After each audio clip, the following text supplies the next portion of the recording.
Shalom, selamat hari Minggu untuk semua keluarga HCC dimanapun sudah berada hari ini. Yang di Palu, di Luwuk, di Manado, ataupun di mana sudah berada. Wow, puji Tuhan kita bisa menikmati Natal, berkumpul bersama dengan keluarga. Tentunya semuanya happy, semuanya bahagia. Kita bisa ada yang pulang kampung juga, mungkin sudah juga ada yang tetap di kota Palu dan berkumpul dengan teman-teman, sahabat, menikmati dan kita makan makanan yang enak-enak, kue yang enak-enak. Wah, bersyukur kita sehat hari ini. Bahwa kita bisa beribadah secara online di hari Minggu ini. Mari semangat, mari exciting untuk menikmati hadirat Tuhan. Karena Alkitab bilang, mari datang ke rumah Tuhan, datang ke bait Tuhan dengan sukacita, dengan semangat yang luar biasa. Kenapa? Karena kita akan mengalami Tuhan, membawa persembahan kita kepada Tuhan untuk menyembah Tuhan, memuji Tuhan. Selamat beribadah untuk kita semua. Dimanapun sudah berada dengan sukacita Natal di tahun ini, kita bersyukur kita semua ditolong oleh Tuhan, kita semua sehat, diberkati. Mari kita berdoa. Bapak, terima kasih hari ini kami sehat, kami kuat, bersyukur, kami menikmati Natal yang luar biasa di tahun ini. Dan kami ada di minggu terakhir di tahun ini Tuhan.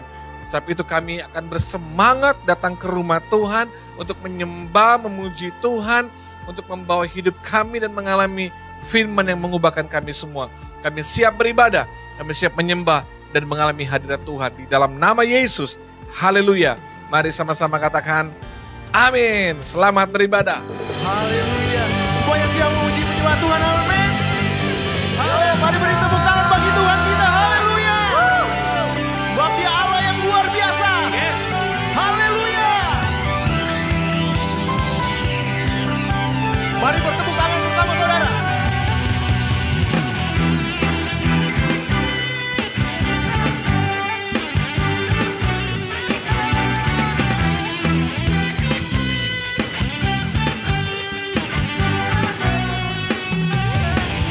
Tuhan, Engkau hadir, kuasa-Nya mengalir, melawat setiap hati kami. Roh-Mu membebaskan, Roh-Mu membangkitkan, kebesaran-Mu dinyatakan, diselamatkan untuk menyembah. Datanglah kerajaan-Mu di dunia, di hadapan tahta-Mu seluruh jiwa menyatu, nyanyikan pujian senada dengan surga. Kami datang bersatu, sembah puji nama-Mu, semesta berduka bersama dengan surga. Haleluya.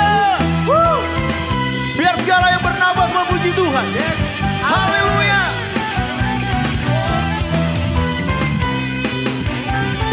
Sama-sama katakan pujian ini.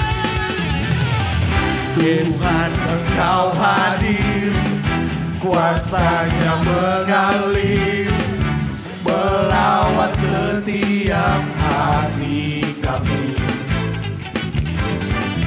Roh-Mu membebaskan, membangkitkan, Roh-Mu membangkitkan, kebesaran-Mu dinyatakan,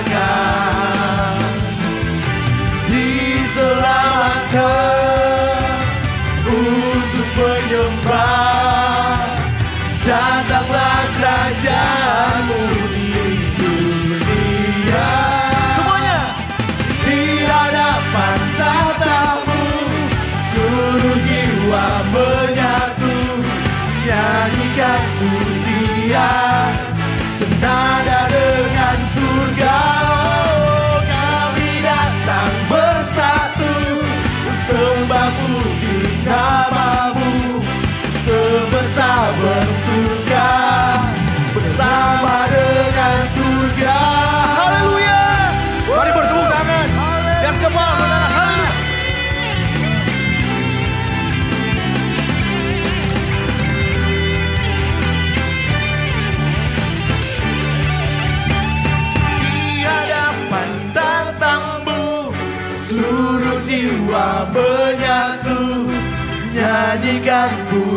pujian senada dengan surga. Kami datang bersatu, sembah puji namamu. Semesta bersuka bersama dengan surga. Haleluya.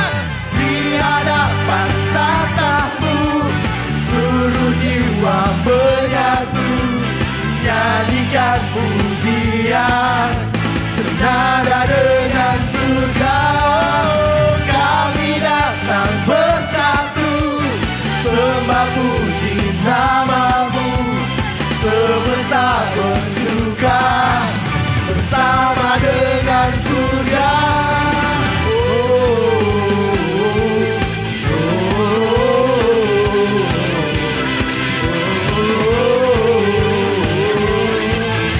Setara dengan surga.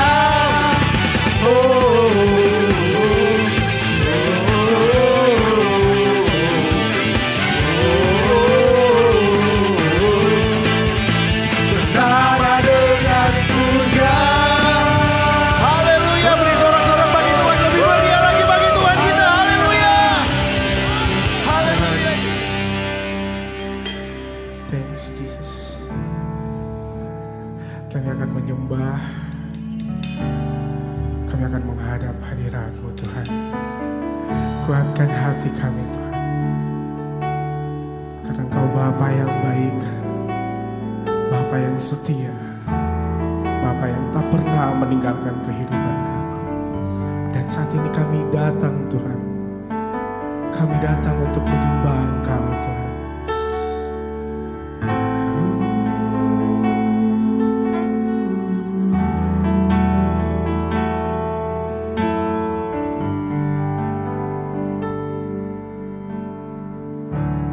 Bapakku datang, menyembah-Mu di sini. Ku percayakan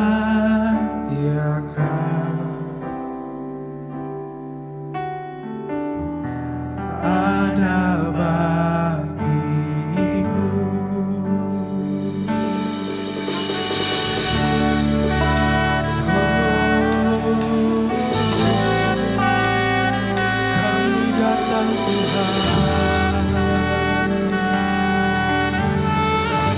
Sama-sama kita nyanyikan pujian. Bapakku datang, menyembah-Mu di sini. Ku percayakan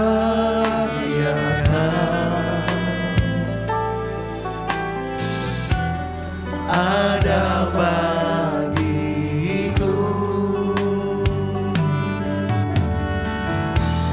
Tak usah ku takut, sebab Kau sertaku. Tak usah ku bimbang, Kau di dalamku.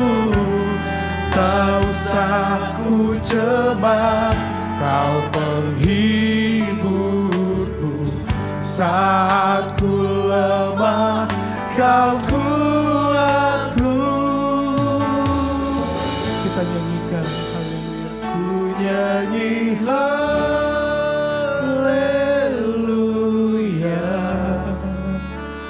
Ku nyanyi haleluya.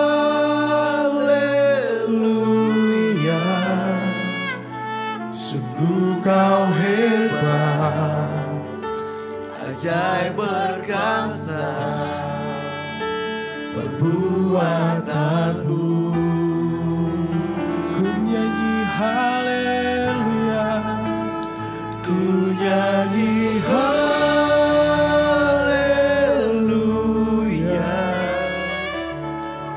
Ku nyanyi haleluya.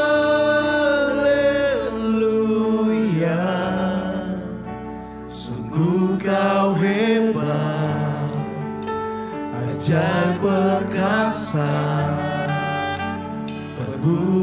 perbuatanmu.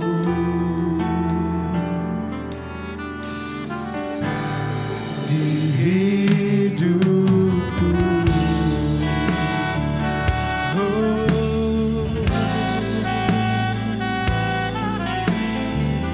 kami datang Tuhan. Sama-sama kita nyanyikan pujian ini sekali lagi. Bapakku datang menyembah di sini. Ku percaya kau ada bagiku. Tak usah ku takut, tak usah ku takut, sebab kau sertaku. Tak usah ku bimbang, kau di dalamku. Tak usah ku cemas, kau menghidupku. Saat ku lemah, kau kuatku. Ku nyanyi haleluya,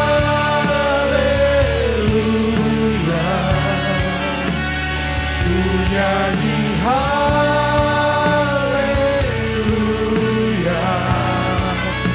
Sungguh kau hebat, ajaib perkasa, perbuatanmu. Ku nyanyikan, oh, ku nyanyi haleluya,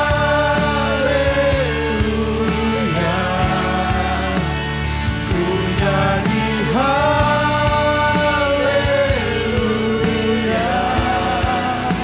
Sungguh kau hebat, ajaib perkasa, perbuatanmu.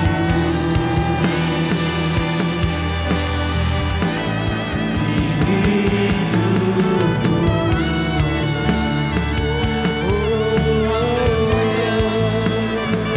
Engkau baik Tuhan, Engkau ajaib Tuhan.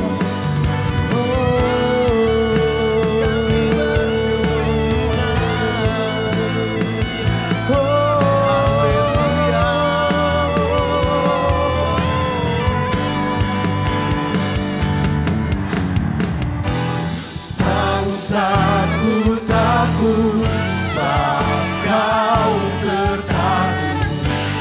Tak usah ku bimbang, kau di dalamku. Tak usah ku cemas, kau menghiburku. Saat ku lemah, kau kuatku. Tak usah ku takut, sebab kau sertaku. Tak usah ku bimbang, kau di dalamku. Tak usah ku cemas, kau menghiburku. Saat ku lemah, kau kuatku. Ku nyanyi haleluya, Kami menyanyi untukmu ku Tuhan. nyanyi Kami berseru untukmu Tuhan. haleluya. Karena Engkau hebat, Sungguh kau hebat, ajaib perkasa, perbuatanmu. Ku nyanyi haleluya, ku nyanyi haleluya,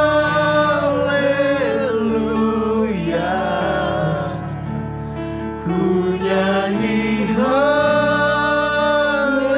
haleluya.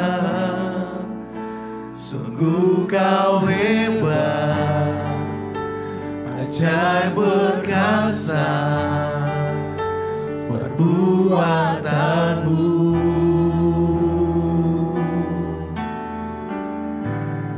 Di hidupku, oh, kami menyembah Tuhan, Engkau baik Tuhan. Haleluya, haleluya. Ku bersyukur padamu, kami mengucap syukur Tuhan. Haleluya Tuhan.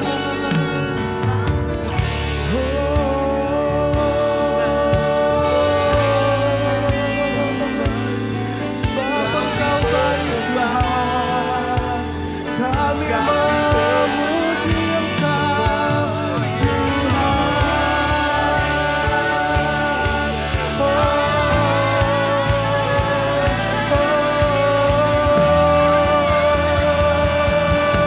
Jesus,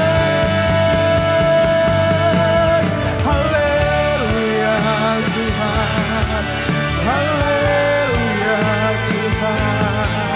Ku bersyukur, thank you Jesus. Terima kasih Tuhan, berkat-Mu selalu melimpah untuk kami. Haleluya, haleluya.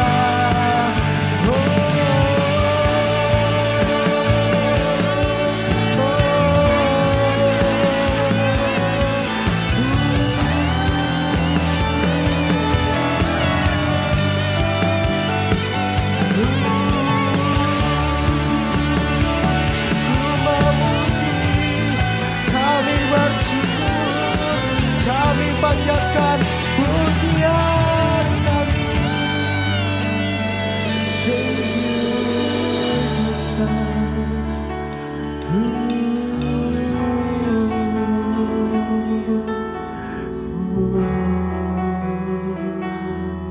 Yes, Engkau permata kami yang hidup Tuhan. Kami bersyukur padamu Tuhan.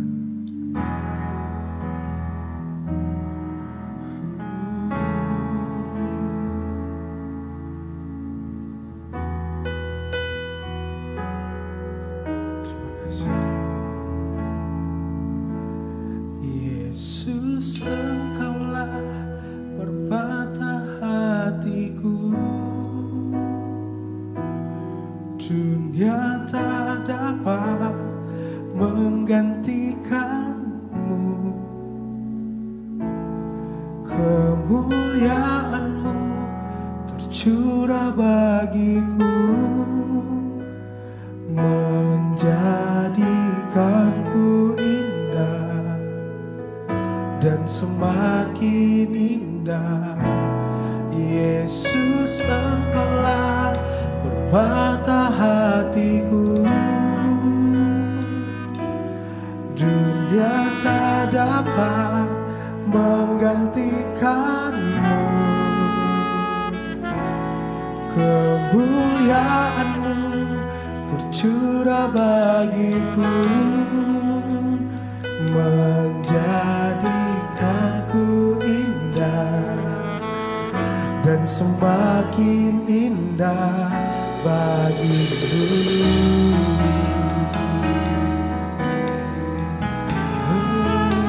Sahabat-sahabat dengan segenap hati dan jiwaku,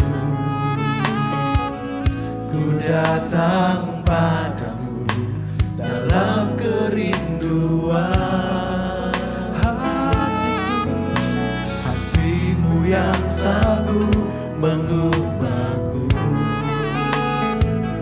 dan menguatkanku dalam pengharapan. Yesus, Engkaulah permata hatiku. Dunia tak dapat menggantikanmu. Kemuliaan-Mu tercurah tercurah bagiku, menjadikanku indah dan semakin indah. Yesus, Engkaulah permata hatiku, dunia tak dapat menggantikanmu. Kemuliaan-Mu tercurah bagiku, menjadikanku indah dan semakin indah bagimu.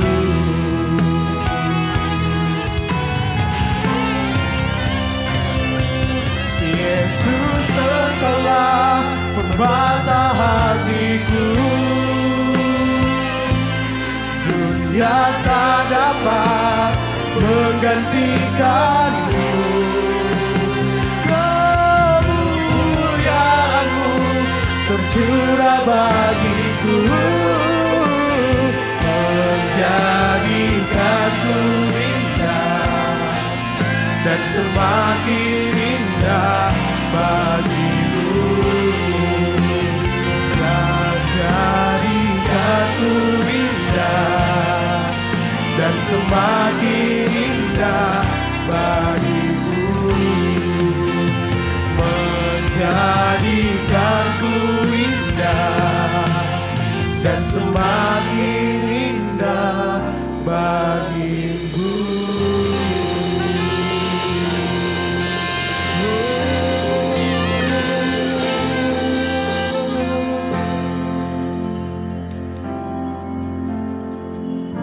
Haleluya, haleluya. Terima kasih Tuhan Yesus. Kami bersyukur di minggu terakhir di tahun ini kami menikmati hadirat Tuhan.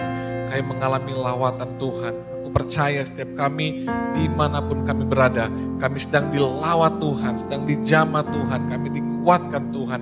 Terima kasih untuk keluarga HCC Tuhan. Terima kasih untuk kami semua bisa ibadah di hari Minggu ini. Kami sehat, kami diberkati, kami mau bersyukur Tuhan bahwa Tuhan Yesus baik. Sepanjang tahun ini kami menikmati banyak kebaikan Tuhan, banyak kemurahan Tuhan. Bahkan di tengah pergumulan sekalipun kami tetap mengalami mujizat daripada Tuhan. Terima kasih Bapa yang baik. Ini waktu kami bersyukur Tuhan untuk keluarga HCC yang berulang tahun sepanjang minggu ini Tuhan. Kami bersyukur buat kemurahan Tuhan. Kami bersyukur untuk anak Noela, untuk Bapak Stanley Permana, anak Ezekiel Huang, Ibu Dr. Neni Parimo, anak Desinta Natalia, anak Darlene Elifran Juan yang berulang tahun dalam minggu ini. Tuhan berkati mereka dengan kebaikan, kemurahan di usia yang baru. Mereka semakin diberkati Tuhan, dikuatkan Tuhan, ditolong oleh Tuhan. Kami juga bersyukur Tuhan untuk pernikahan daripada Bapak Albert Parewang. Tuhan berkati pernikahan mereka. Bersyukur untuk pernikahan yang diberkati Tuhan. Kami berdoa biar kebahagiaan, kasih sayang, dan cinta Tuhan melimpah di tengah-tengah keluarga. Berdoa untuk semua jemaat keluarga HCC dimanapun kami berada. Mungkin kami ada yang sedang berlibur, pulang kampung, ketemu dengan keluarga kami yang berdoa. Semua kami sehat, bahkan masuk tahun yang baru. Kami semua diberkati Tuhan, ditolong oleh Tuhan. Usaha mereka Tuhan berkati, pekerjaan mereka Tuhan berkati, keuangan mereka Tuhan berkati, dan berdoa ada kebahagiaan, kasih sayang Tuhan di tengah-tengah keluarga. Bapak kami terus berdoa untuk tanah gereja. Tuhan lihat ibadah kami di hari-hari ini Tuhan. Ruangan ini udah gak cukup lagi Tuhan. Kami doa biar berkat Tuhan turun untuk panitia pembangunan. Kami berdoa Tuhan agar segera Tuhan izin kami selesai. Kami akan mulai membangun rumah Tuhan. Dan lewat supaya nama Tuhan dipermuliakan. Berkati keluarga HCC yang ada di Palu, di Luwuk, di mana mereka berada. Semua hamba-hamba Tuhan diberkati, diurapi Tuhan, dipakai Tuhan dengan luar biasa. Terima kasih Tuhan. Berkati ibadah hari ini, biar nama Tuhan dipermuliakan. Di dalam nama Yesus kami bersyukur. Haleluya. Amin. Puji Tuhan, sudah kita tetap bersemangat ada di minggu terakhir di tahun ini.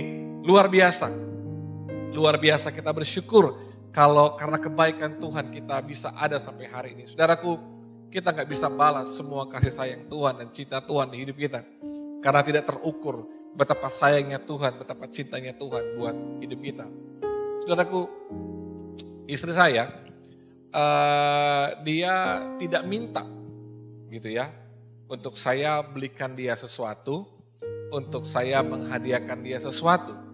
Tapi saya tahu ada momen-momen spesial mungkin dia nggak minta, tapi karena cinta saya akan memberikan dia sesuatu. Kenapa? Karena cinta. Mungkin itu butuh sebuah pengorbanan, tapi itulah cinta. Karena cinta pasti mau berkorban.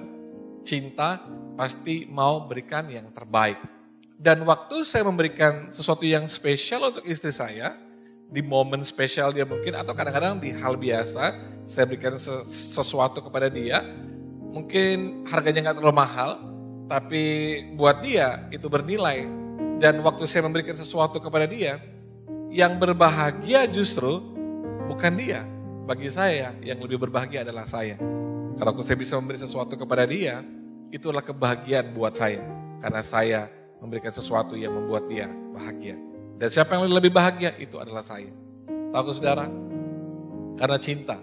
Alkitab bilang, karena begitu besar kasih Allah akan dunia ini, sehingga dia mengorbankan anaknya. 2000 tahun yang lalu, kita peringati Natal, di mana Bapa mengorbankan anaknya karena cinta. Dia berikan anaknya untuk kita. Siapakah yang paling berbahagia? Bukan kita, tapi dia yang memberikan sesuatu yang berharga supaya kita yang tidak berharga ini menjadi berharga. Kita yang miskin ini menjadi kaya. Supaya kita yang harusnya binasa menjadi tidak binasa.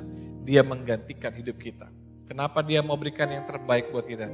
Karena dia mengasihi kita. Hanya cinta yang buat seorang mau berkorban. Dan saya tahu, karena cintalah maka keluarga HCC mau berkorban untuk pekerjaan Tuhan. Mau berkorban untuk jiwa-jiwa.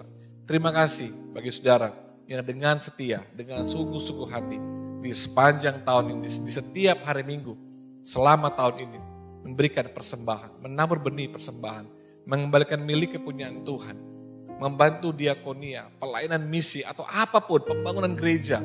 Bersyukur saudara, saya tahu saudara memberi karena saudara mencintai Tuhan. Saudara menabur karena saudara mengasihi jiwa-jiwa. Cinta saudara kepada Tuhan kau buktikan dengan luar biasa. Sebab itu sebagai gembala saya sangat bersyukur. Saya terima kasih kepada saudara karena saudara begitu mencintai Tuhan dan mencintai jiwa-jiwa.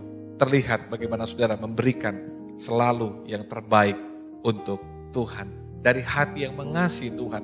Bukan dengan sungut-sungut, tapi dengan sukacita. Sebab itu silakan saudara akan memberikan persembahan. Ada nomor-nomor rekening gereja, saudara bisa transfer, ada barcode, saudara bisa memakai aplikasi online untuk bisa menabur, memberi, baik perpuluhan, persembahan, janji iman untuk pembangunan atau diakonia, dan setiap persembahan saudara itu pastinya akan mempermuliakan nama Tuhan. Mari memberi dengan sukacita, memberi karena sebuah cinta, karena pemberian kita adalah pengorbanan yang menyenangkan hati Tuhan. Selamat memberi, Tuhan Yesus memberkati kita semua.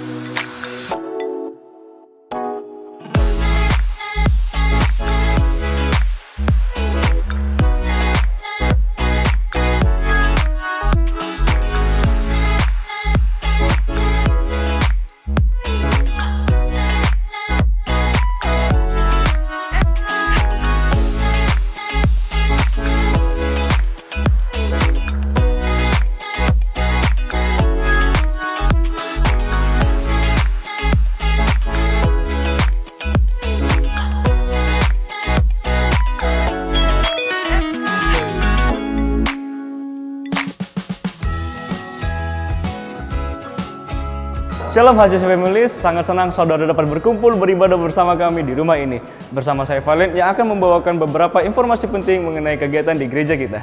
Connect Group masih diliburkan dan akan hadir kembali pada bulan Januari 2022. Youth Service masih diliburkan dan akan aktif kembali pada Januari 2022. Shalom keluarga HCC yang diberkati Tuhan. Rumah ini, gereja ini, di mana kita tertanam, bertumbuh dan berbuah banyak. Home Community Church adalah rumah yang relevan dan akan membawa perubahan bagi generasi. Gambaran tentang sebuah rumah berarti di dalamnya ada sebuah keluarga, di mana ada hubungan antara bapa dan anak, sebuah keluarga rohani Di dalam rumah adalah tempat di mana ada sebuah penerimaan, ada sebuah kasih sayang. Rumah, tempat di mana kita untuk pulang, dipulihkan, dan disembuhkan. Selama ini, sebuah logo yang sangat familiar di kita selama 3 tahun, yaitu lambang rumah. Itu menggambarkan sebuah bangunan, tempat di mana kita tinggal. Sudah 3 tahun berlalu, dan kami rindu rumah ini tetap menjadi rumah bagi generasi yang tidak hanya ada satu gereja atau satu lokasi, tapi kami rindu menjadi berkat bagi semua generasi dan dimanapun tempatnya. Kami rindu rumah ini menjadi gereja tanpa tembok.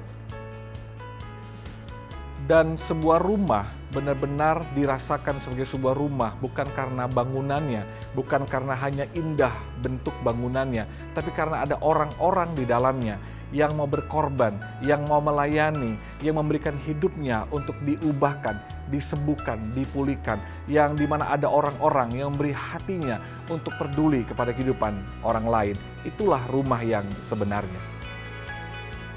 Dan kini, logo yang dulu berbentuk rumah telah memiliki sebuah gambaran yang baru, yaitu hati, di mana hati yang mau menjadi rumah bagi hidup orang lain, hati yang mau berkorban, hati yang mau mengasihi, hati yang mau menerima, hati yang mau melayani untuk hidup orang lain. Itulah gambaran baru dari logo gereja kita hari ini.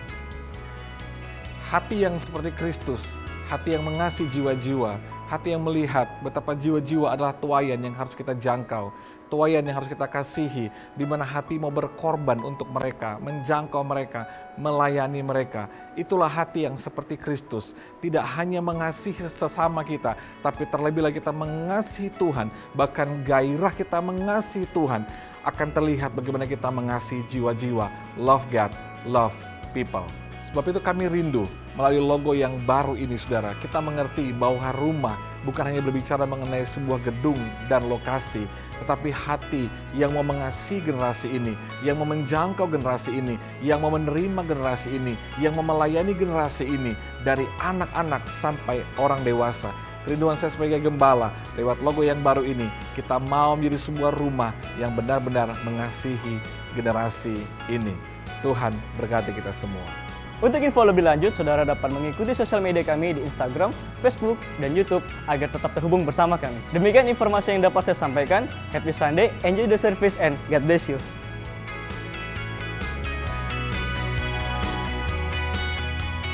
Puji Tuhan, terima kasih untuk setiap persembahan saudara.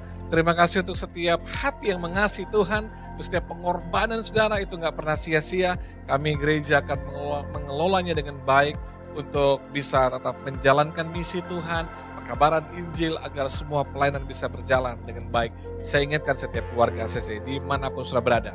Saya ingin di momen malam tahun baru, saudara bersama dengan keluarga di rumah, berkumpul untuk bisa doa sama-sama, menyembah sama-sama, menikmati hadirat Tuhan sama-sama. Mungkin ada hubungan yang perlu dipulihkan dan disembuhkan. Mungkin ada kesaksian yang akan disampaikan, yang akan menguatkan semua keluarga. Sebab itu, ibadah malam tahun baru saya buat secara online agar saudara bisa kumpul di rumah masing-masing bersama dengan keluarga yang di kampung halaman juga bisa nyembah sama-sama, menikmati hadirat Tuhan sama-sama.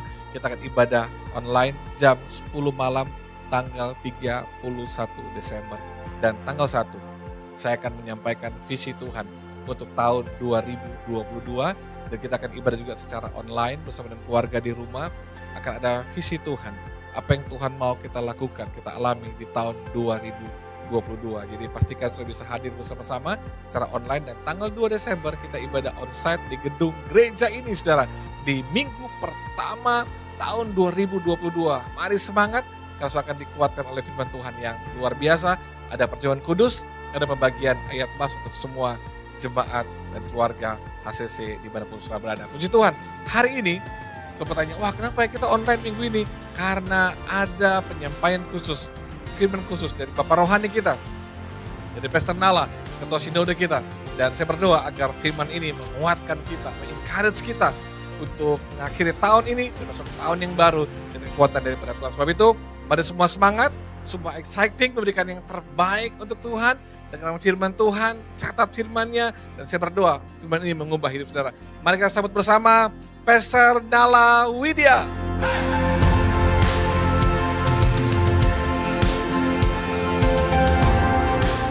Halo HCC Palu, apa kabar? Yes, kita bertemu kembali tapi sekarang secara online. Puji Tuhan. Dalam suasana Natal ini, saya rindu untuk share sedikit firman Tuhan. Apa yang saya alami sendiri mengenai pengenalan saya akan Yesus. Ya. Seringkali kita ini tiap tahun bahkan merayakan Natal, tapi berapa banyak di antara kita mengenal dan mengalami perjumpaan dengan Yesus secara pribadi. Ya, memang tidak banyak orang yang bertemu Yesus secara fisik ya. Dia mendapat penglihatan atau dikunjungi Yesus nggak banyak.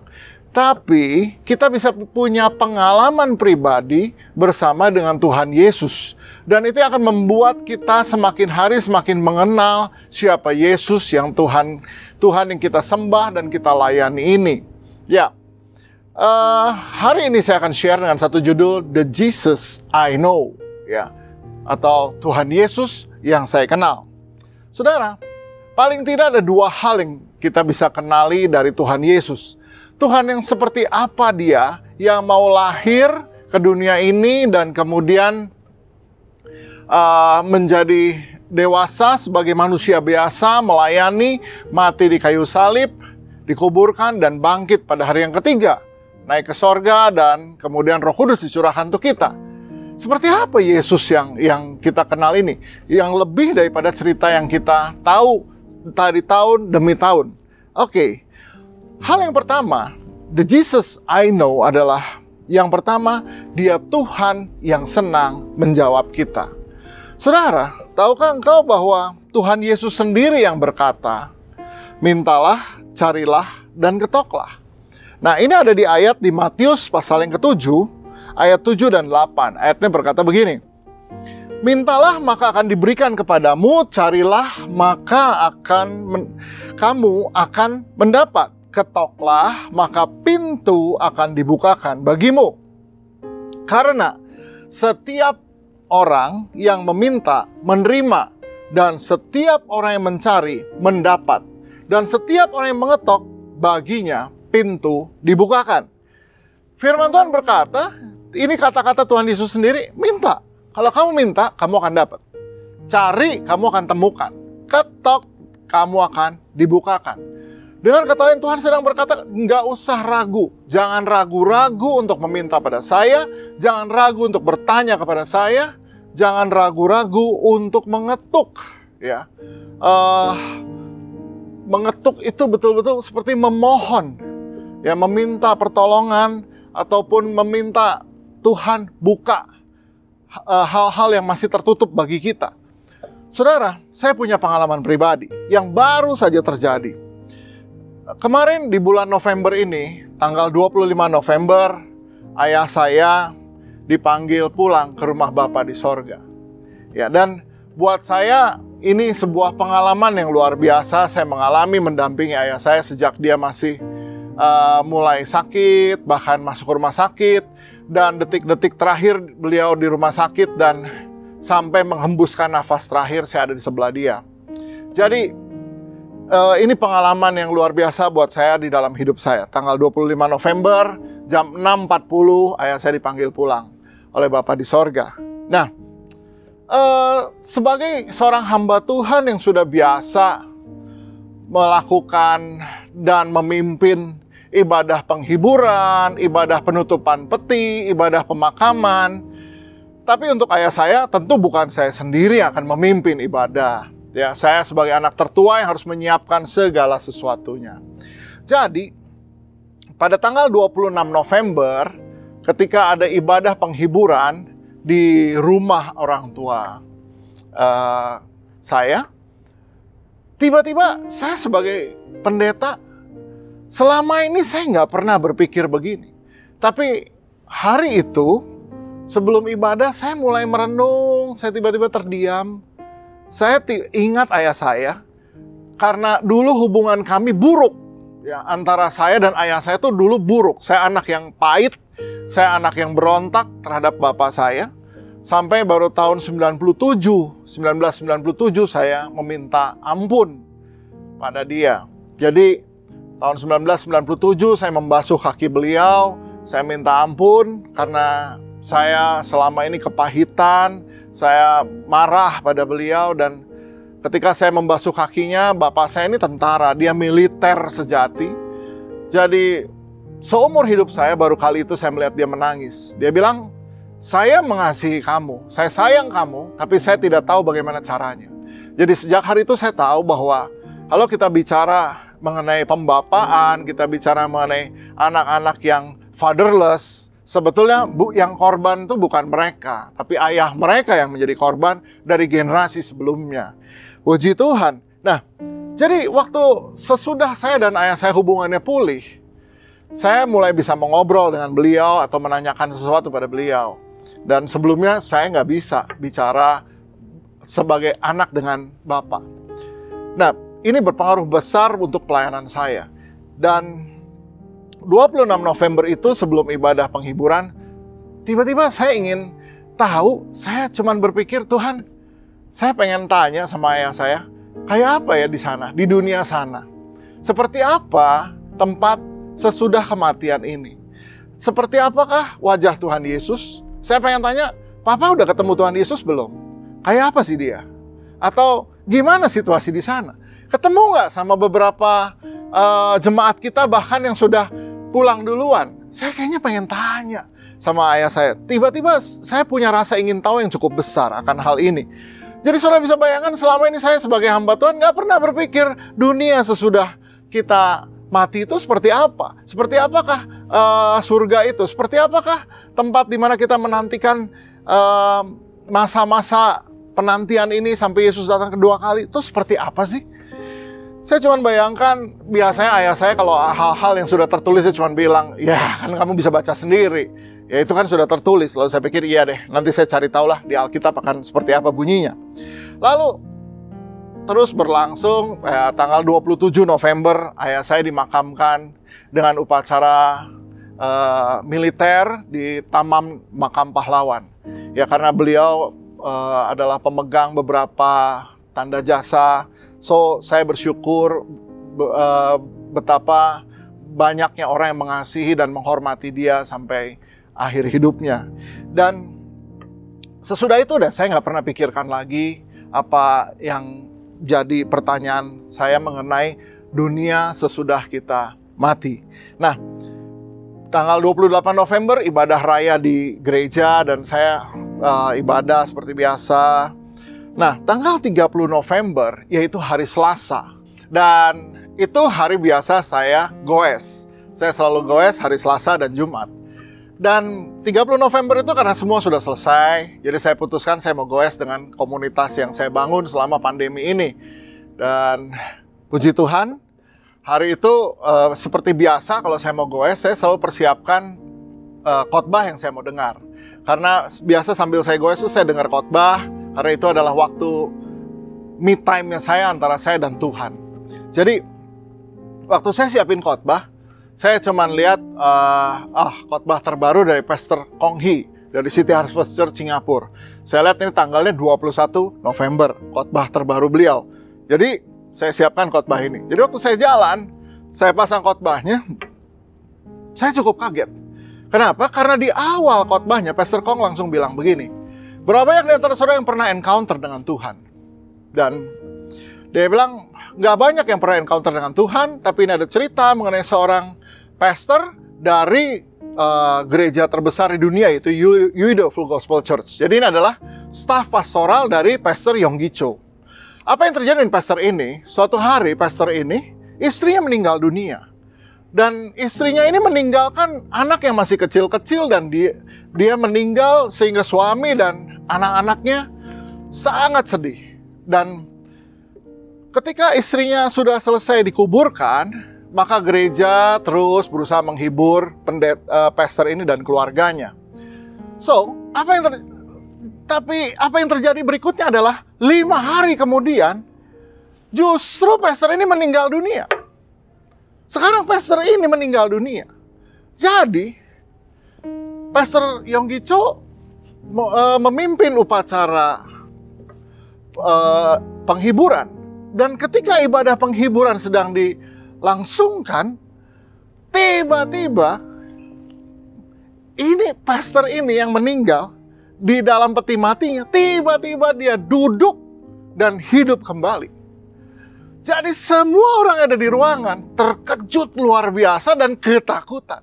Sehingga pastor ini harus bilang begini, jangan takut, ini saya, jangan takut, ini saya. Wah, heboh luar biasa. Jadi akhirnya Pastor Yonggi menanyai dia, apa yang terjadi dengan kamu? Ya, jadi bayangkan, ini sudah upacara ibadah penghiburan, sudah mau tutup peti. Tiba-tiba dia duduk dan hidup kembali di dalam petinya. Jadi Pastor Cho ketika tanya, apa yang terjadi dengan kamu? Nah, dia cerita. Jadi rupanya ketika dia lagi bersedih di rumahnya, dia bilang sama anak-anaknya untuk pergi dan beli makanan. Dia sedang duduk sendiri di rumahnya, dia merasakan ada satu sosok tinggi besar berdiri di belakang dia. Dan memegang pedang dan menghunuskan pedangnya ke dada dia. Detik itulah dia mati. Dan dokter menyatakan dia mati karena jantung. Nah, berikut yang terjadi adalah dia seperti melayang dan dia lihat tubuhnya tergeletak di bawah dan dia melihat ada 3 sinar turun dari langit. Dan 3 cahaya ini ternyata adalah malaikat yang turun dan mereka berdiri 2 di kiri kanannya, 1 berjalan di depan. Dan 3 malaikat ini membawa dia naik melalui seperti lorong cahaya dengan kecepatan yang sangat cepat menuju ke sorga. Jadi sampai di sorga, dia melihat bahwa ada Tuhan Yesus di pintu gerbang. So dia masuk, dia bertemu Tuhan Yesus, dan dia lihat beberapa tokoh. Salah satunya ada Raja Daud, juga ada Stefanus. Dia pengagum Stefanus. Dia langsung tanya sama Stefanus, apa yang kamu rasa waktu kamu dirajam batu? Stefanus bilang, waktu saya mau dirajam batu, saya melihat Tuhan Yesus berdiri di hadapan saya. Dan ketika saya memandang Tuhan Yesus, saya nggak rasa apapun. Sampai akhirnya dia tiba di surga bersama Tuhan Yesus. Wow. Kalau saudara ingin tahu hal yang sama, nanti kita tanya di sorga pada Stefanus.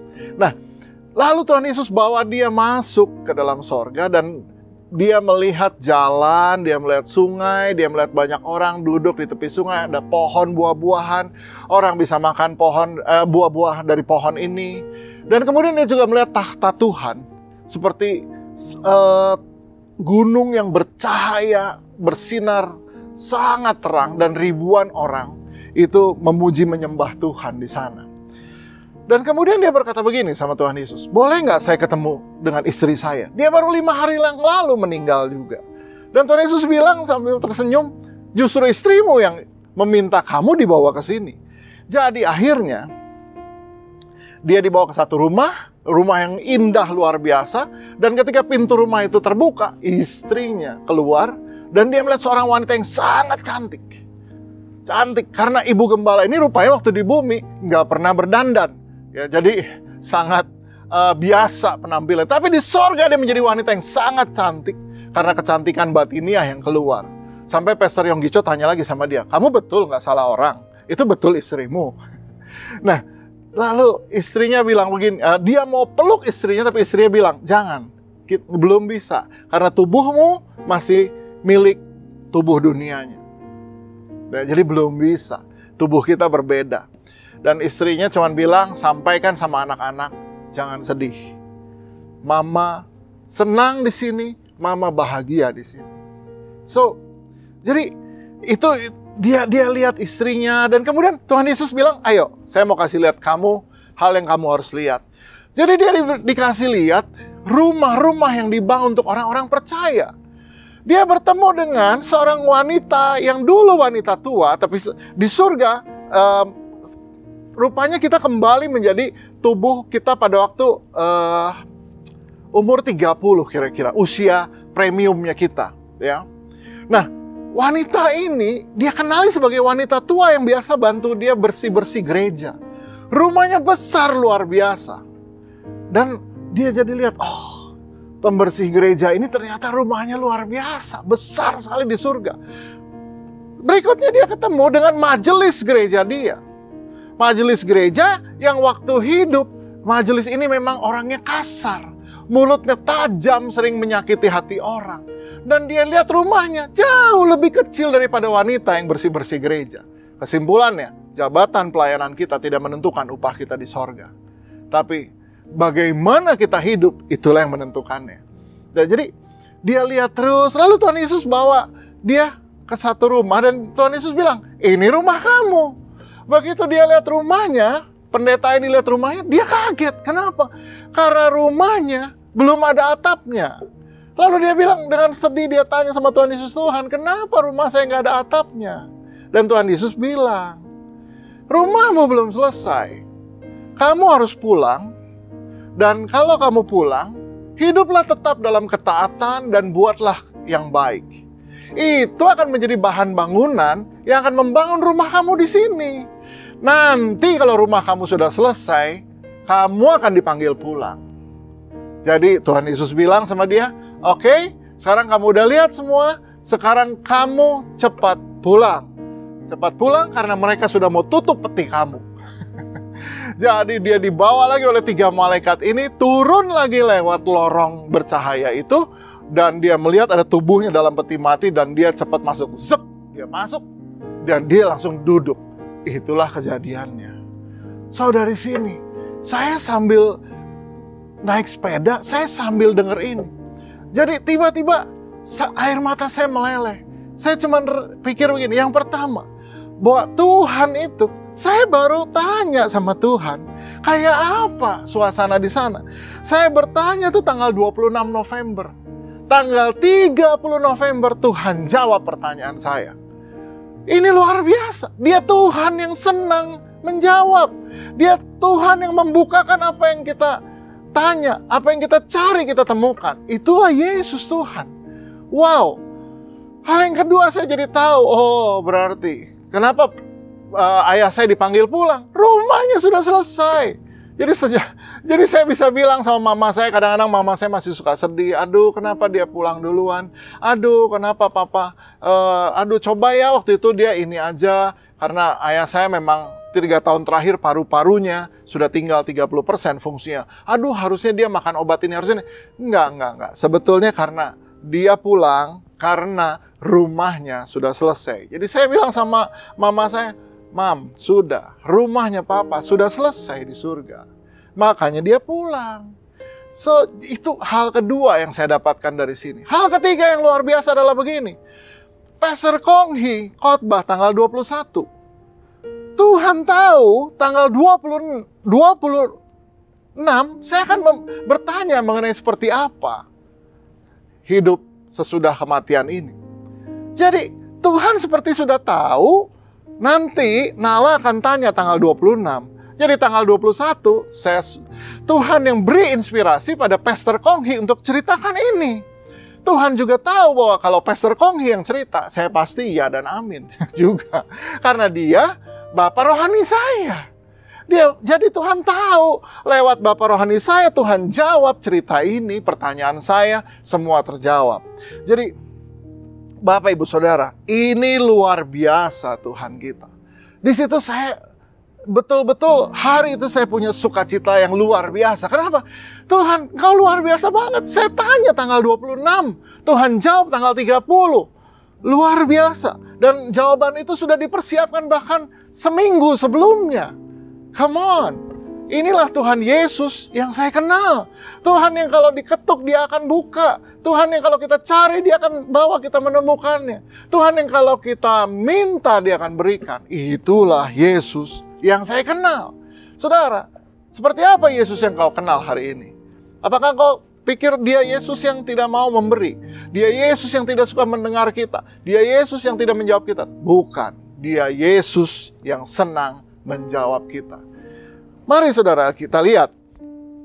Seperti apa Yesus yang saya kenal yang kedua? Nah, saudara harus tahu bahwa Yesus yang saya kenal yang kedua adalah dia Tuhan yang senang ditemui. Dia Tuhan yang senang ditemui. Yesaya 55 ayat yang ke-6. Carilah Tuhan selama ia berkenan ditemui, berserulah kepadanya selama ia dekat. Firman Tuhan katakan, carilah Tuhan selama Ia berkenan ditemui. Artinya ada waktu di mana Dia tidak berkenan. Dalam bahasa Inggrisnya dikatakan, while He may be found. Ya, artinya Dia masih bisa ditemukan, masih bisa ditemui. Ada waktunya nanti enggak. Kenapa? Karena waktunya nanti. Yesus datang kedua kali bukan untuk menyelamatkan, tapi untuk menghakimi. Saudara, berserulah kepadanya selama Ia dekat. Hari ini Dia dekat. Hari ini Dia dekat. Ketika kau berseru, Dia pasti dengar, Dia pasti jawab. Itulah Tuhan yang kita harus kenal. Saudara, ada satu ayat yang mengubah cara pikir saya mengenai gereja, cara pikir saya mengenai Tuhan, cara pikir saya mengenai seperti apa harusnya kita hidup dalam keluarga Tuhan ini. Nah, mari kita lihat ya. Encounter dengan Yesus itu sudah ditulis di Wahyu 3 ayat 20. Kita sering sekali melihat gambar tentang Wahyu 3 ayat 20 ini.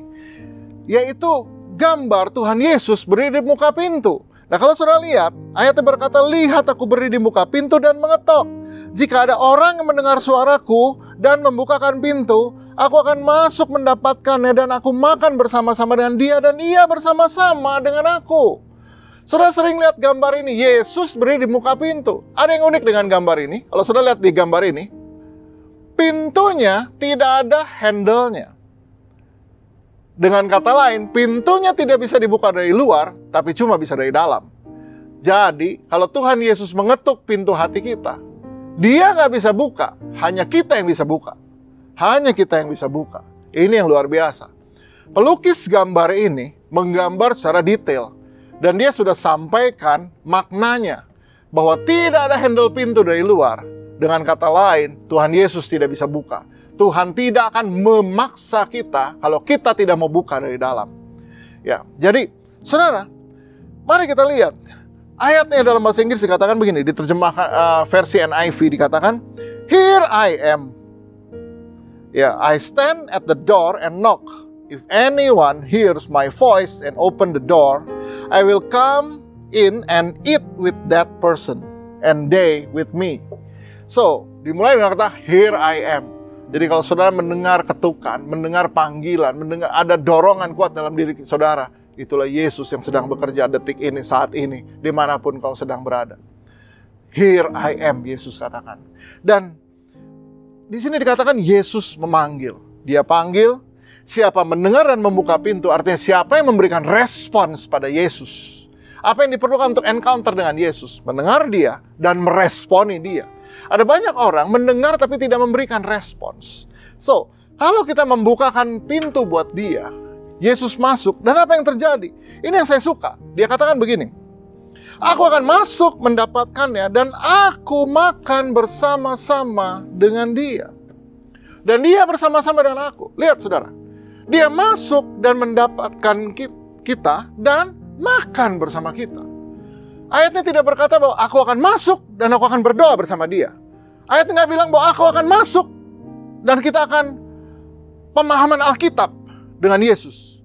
Ayatnya nggak berkata Yesus masuk dan kita akan ada KKR bersama Yesus. No. Apa yang Yesus katakan? Aku akan makan bersama dia. Dengan kata lain, apa yang dibuat Yesus dalam hidup kita bukan kegiatan agama. Tapi nomor satu yang dia buat adalah makan. Mari saudara, sebagai orang timur, kita mudah memahami makna makan. Tahukah saudara apa yang ada di dalam kata makan? Makan bersama Yesus yang pertama. Makan itu sedang bicara hubungan. Sudah biasa bahwa kita setiap selesai ibadah selalu cari makan. Ya, entah makan siang, entah makan malam, kalau ibadahnya sore. Dan kalau cari makan selalu kita ajak yang kita kenal. Kita ingin makan bersama dengan orang yang kita kenal. Dengan kata lain, makan selalu bicara satu kata, yaitu hubungan. Di rumah kita makan. Bersama siapa? Keluarga. Makan juga itu untuk menyatakan bahwa kita ingin bangun hubungan dengan orang. Kita ingin berkenalan. Caranya gimana? Ajak makan. Kalau seorang pria mau mendekati seorang wanita, apa yang dia buat? Ajak makan. Apalagi? Kalau ada orang datang ke rumah, ketika kita sedang makan, saya pasti ajak dia langsung, ayo makan bersama. Why? Karena makan itu sedang bicara membangun hubungan. Dengan kata lain, Tuhan Yesus bilang, aku mau makan sama kamu, berarti Tuhan Yesus mau membangun sebuah hubungan. Hubungan macam apa? Untuk orang Timur Tengah, yang makan bersama itu berarti sudah dianggap keluarga. Puluhan kali saya ke Yerusalem. Sehingga karena berkali-kali saya ke Yerusalem, saya ketemu banyak supir bus dan juga guide lokal. Nah, beberapa kali saya ke Yerusalem, saya dilayani oleh supir bus yang sama. Sehingga akhirnya dia bilang begini sama saya. Dia bilang, Pastor, lain kali kalau mau datang bilang dulu. Beritahu saya akan minta istri saya masak supaya kita makan di rumah. Kenapa harus begitu? Karena buat dia menerima seseorang di rumah dan makan, berarti dia bilang, kamu keluarga saya. Dan setiap kali kita berpisah di airport, dia selalu memeluk saya dengan erat.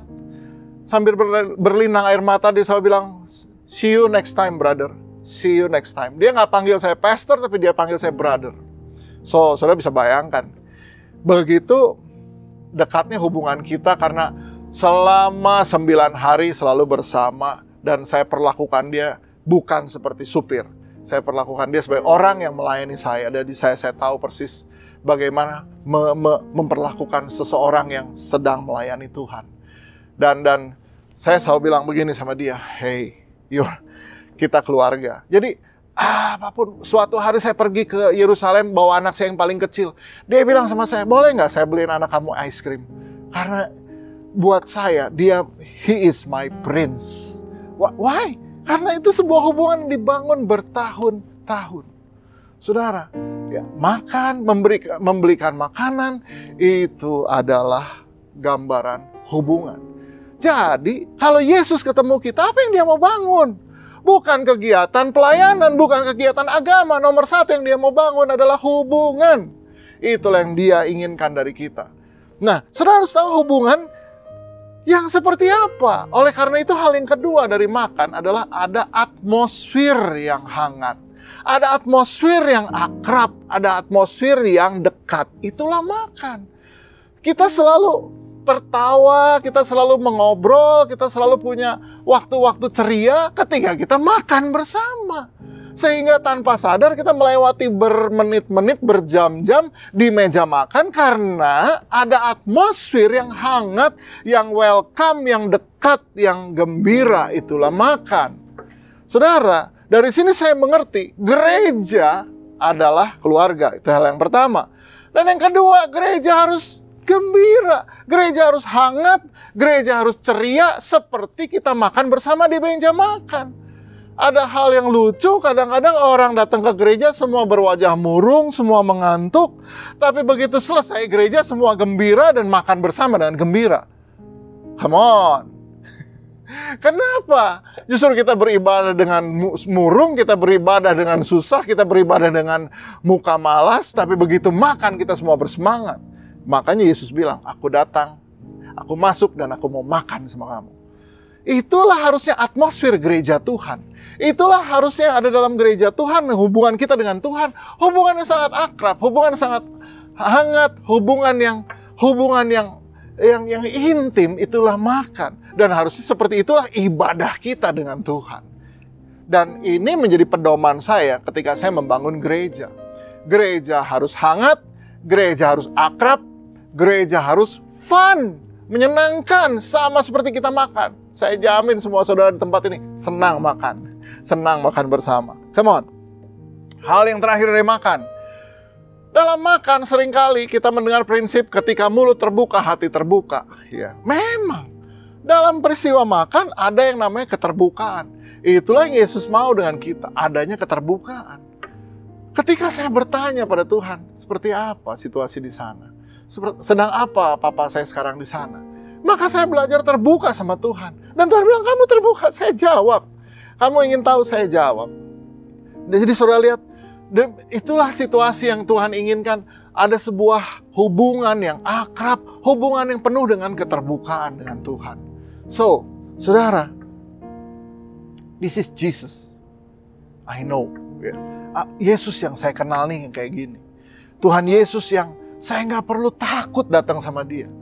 Tuhan Yesus yang saya bisa ngomong apa aja. Tuhan Yesus yang saya bisa mengeluh, saya bahkan saya bisa utarakan isi hati saya sama dia. Itulah Tuhan. Dan dia yang dengan setia, dia dengan senyum lebar selalu mendengarkan. Bukan hanya mendengar, dia juga menjawab. So, saudara, dia Tuhan yang senang mendengar, dia Tuhan yang senang kita temui. Jadi, saudara, di Natal ini, kita perlu tahu, the Jesus we know. Kita bukan hanya sekedar tahu Yesus yang lahir di Palungan, tapi Yesus yang kita kenal karena kita mengalaminya setiap hari dalam kehidupan. Oke, berapa banyak Bapak Ibu Saudara yang ingin mengalami Yesus, encounter dengan Tuhan Yesus dalam hidupmu. Dan kalau saudara berkata, saya mau, maka dimanapun kau berada, taruh tangan kananmu di dada. Saya berdoa untukmu sekarang, supaya engkau mengalami Yesus. Dia Yesus yang senang untuk menjawab, dia Yesus yang senang ditemui. Itu yang akan menemui engkau dimanapun kau berada. Mari kita berdoa. Tuhan Yesus, hamba berdoa untuk setiap pribadi yang menaruh tangan kanannya di dada. Engkau Yesus yang senang menjawab kami. Engkau yang senang menjawab segala doa mereka. Engkau yang senang menjawab pertanyaan mereka. Engkau juga yang senang ditemui ketika mereka mencari. Kami percaya bahwa di dalam hidup kami, Tuhan hari ini adalah Tuhan yang dekat dan berkenan ditemui. Terima kasih Tuhan. Berdoa untuk setiap pribadi yang menaruh tangan kanan di dada. Mereka boleh mengalami Tuhan dalam hidup mereka. Mereka mengalami Yesus yang nyata dalam hidup mereka. Thank you Lord. Dalam nama Yesus kami berdoa. Dan semua yang percaya sama-sama katakan, amin. Oke, God bless you. Selamat mengalami kehidupan bersama Tuhan Yesus. Ya, dan saya percaya 2022 adalah tahun yang luar biasa. Amin. Puji Tuhan, saya percaya bahwa setiap kita diberkati dan dikuatkan lewat pesan Natal, khotbah hari Minggu ini dari Bapak Rohani kita, dari Pastor Nala. Dan saya berharap agar setiap kebenaran yang kita dengarkan ini nggak hanya kita dengar dan memenuhi pikiran kita, tapi biar ini memenuhi seluruh kehidupan kita. Dan gak hanya dengar saja, tapi kita juga melakukannya. Saya berdoa agar firman Tuhan ini mengubah hidup kita, memerdekakan kita, dan membuat kita semua. Puji Tuhan. Mari kita mau berdoa bersama-sama, saudara. Bapak, terima kasih, bersyukur buat firman, buat kebenaran yang kami dengar hari ini. Berkati Pastor Nala, berkati ICC Bandung, semua keluarga di Bandung. Berkati mereka semua, Tuhan. Terima kasih biar firman ini Tuhan menguatkan kami. Di minggu yang terakhir di tahun ini, Tuhan. Kami bersyukur kami masih bisa beribadah, meskipun secara online Tuhan. Tapi kami bersyukur dengan firman dan kebenaran-Mu ini Tuhan. Akan mengubahkan hidup kami, menguatkan kami, menjamah kami Tuhan. Sehingga di akhir tahun ini Tuhan, kami mengalami kemenangan yang luar biasa, kekuatan dari Tuhan lewat firman-Mu Tuhan. Terima kasih, bersyukur. Berkati semua jemaat Tuhan dimanapun mereka berada. Beberapa di antara kami sedang bersama dengan keluarga di luar kota. Diberkati Tuhan. Kami semua sehat. Amin. Sehingga kami bisa memasuki tahun yang baru Tuhan. Dengan pengharapan, kekuatan yang baru bersama dengan Tuhan. Amin. Aku berdoa Tuhan, pulihkan kami, sembuhkan kami, kuatkan kami. Berkati semua jemaat Tuhan di mana mereka berada. Mereka bahagia bersama dengan keluarga. Amin. Diberkati, diurapi Tuhan. Amin. Semua sehat dalam nama Yesus. Terima kasih, kami bersyukur Tuhan. Jadi saat kami akan kedua tangan kami di hadirat-Mu dan berkat daripada Tuhan. Dalam nama Yesus, diberkati Tuhan tangan yang diangkat saat ini. Tangan-Mu tangan berkatnya Tuhan. Dalam segala hal yang kerjakan dengan tangan buat berhasil, sukses, diberkati Tuhan. Kau tidak hanya diberkati, tapi hidupmu menjadi berkat. Dan lewat hidupmu nama Tuhan dipermuliakan. Dalam berkat Bapa, Putra dan Roh Kudus. Dalam nama Tuhan Yesus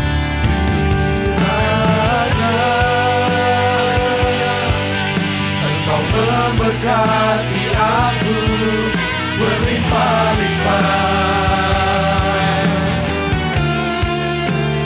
dan memperluas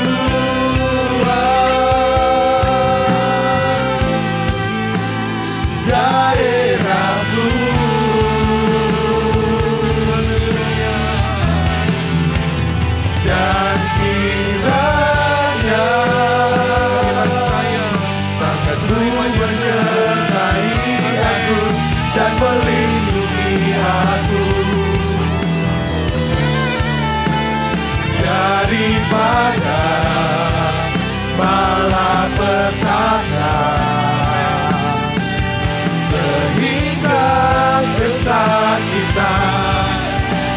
Dia